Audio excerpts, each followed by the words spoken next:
Magandang araw at yun nga mga kamamihan, merong site visit si Dada for today kaya isinama niya ako. Bali maaga akong nagising mga kamamihan, actually ginising niya talaga ako dahil nga tayo ay hindi morning person at itong si Dada ay talagang morning person siya. Kaya sa araw-araw naman ay nauuna talaga siyang magising sa akin. At yung travel natin ay medyo malayo-layo kaya i-reserve natin ang ating energy. At yan nga mga kamamihan, mamaya babalikan ko kayo para sa amin.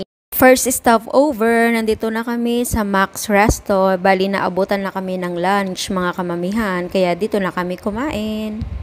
At yun nga mga kamamihan, kakatapos lang namin mag-lunch dyan. Bali hindi na ako nakapag-video at talaga namang tinira na ni Dada yung mga pagkain dito dahil siya ay nagugutom na din at ganun din naman ako. Bali yun nga mga kamamihan, nagpapahinga lang kami dyan at maya maya ay mag-drive na si Dada para sa aming next destination.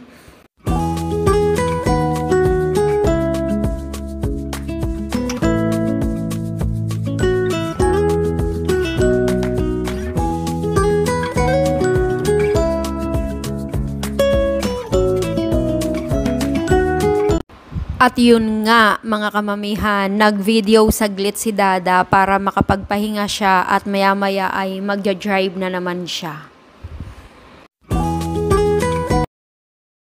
At yan nga ang aming stopover. Bumili kami ng coffee sa pinakamalapit na parking area kung saan kami nag-park para hindi na kami talaga maglalakad at hindi na magda-drive si Dada.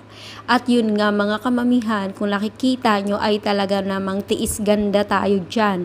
Dahil nga inaantok na ako at talaga namang nakakapagod ang biyahe.